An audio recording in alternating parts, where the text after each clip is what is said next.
E3 2011.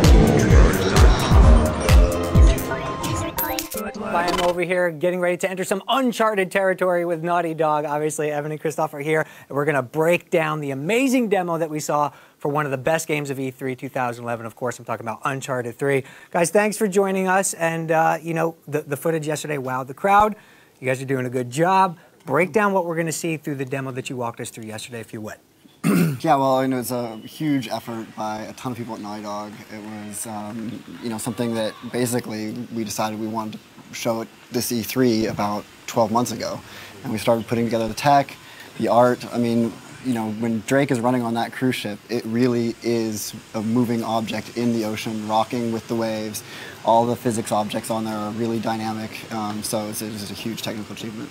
Yes, obviously, and that's the thing about Uncharted. I mean, you kind of know what you're going to get, but you also never know what you're going to get because of the set-piece moments and the environments. Talk about the specifics of this environment and why it's unique for the franchise.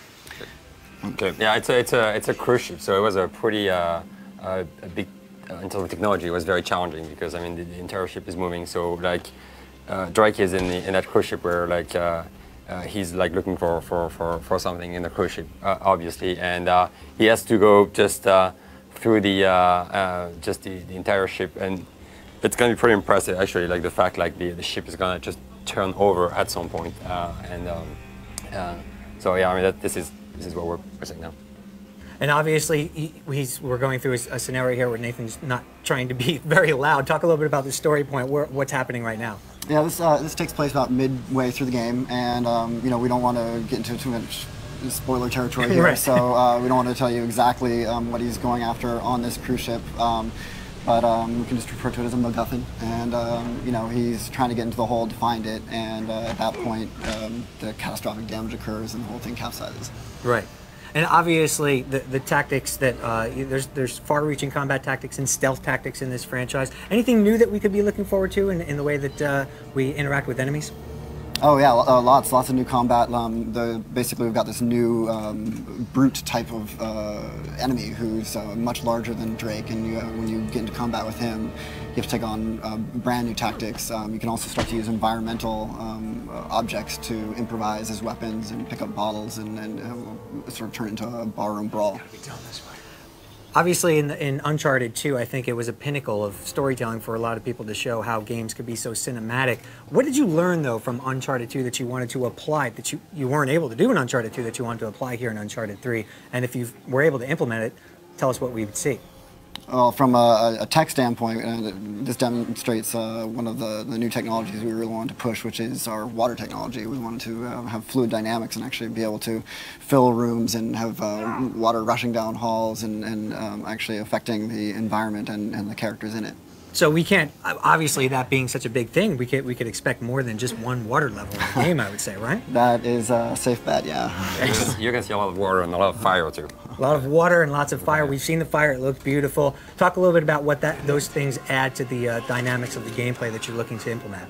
Yeah, well, it's always about the narrative and putting Drake into interesting situations that sort of test his abilities, and other characters as well. We're always trying to, pull out different aspects of Drake's personality by the different kind of characters that he has to interact with. Yes, and speaking of those characters, obviously we were introduced early on to a little bit more of a cerebral type of a combatant in the game. Can you talk a little bit about who the main antagonist is? Yeah, her name is Catherine Marlowe, and yeah, she's basically the leader of this sort of cult sect that dates back to Elizabethan times, and they're sort of at odds against each other because they're fighting over the ring that Drake has around his neck, Sir Francis Drake's ring. They both feel they're the rightful owners.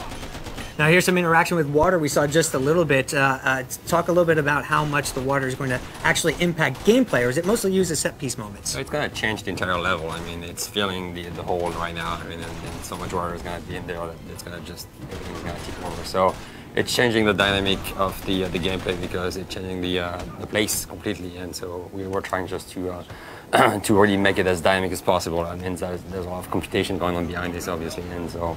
And as you can see, it's just, and you can also now, for the first time, you can go underwater too. And you can just then now you can swim, which we were not doing a lot before. We will actually have combat from water. Drake can fire his weapon and be fired at in the water. Water combat. Yeah. Obviously, I don't think people realize how technically difficult this is to pull off. Can you give us a little bit of an insight there? Yeah, I mean, it's something we started working on like since on day one, pretty much. I mean, it involves like a lot of people. People are gonna just run the physics for the water. People are gonna make the effects, and all the art is just to make it look good. It's a very challenging thing, and we don't see the ocean here. We were saying earlier, we have just to also compute like the waves and how like they're gonna curve, and so all those things add up together just to do something great. Obviously, Uncharted 3 is placing a huge emphasis on its multiplayer component this time around. It's a big deal for you guys. Can we expect to see water in the multiplayer aspects as well? Yeah, definitely. In fact, we will, and that combat we were talking about from water will happen in multiplayer too. Oh, that's awesome. That's huge news. And actually, we have some questions from Justine over in the tweet seat. What do you got?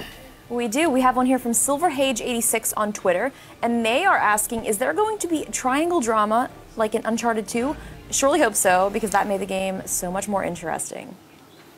Yeah, definitely. Well, I mean, if you saw the trailer we showed yesterday, both Chloe and Elena make their return in this game, and so that's gonna, have some interesting dynamics to it. But actually, we're really focusing on Drake and Sully's relationship this time around. It's sort of a bromance. We want to find out, what makes that relationship tick, how far they can sort of push each other, and what the limits to their trust is. You have another question, Justine? Of course I do. Prezzer0 on Twitter is asking, will Uncharted 3 be more co-op driven? We're definitely going to have some more co-op than on Uncharted 2. It's not based on the single player game, but it's like it's parallel stories, and we're going to just try to be really bring the cinematic experience you have in the single player game into the co-op experience. So a lot more co-op on Uncharted 3.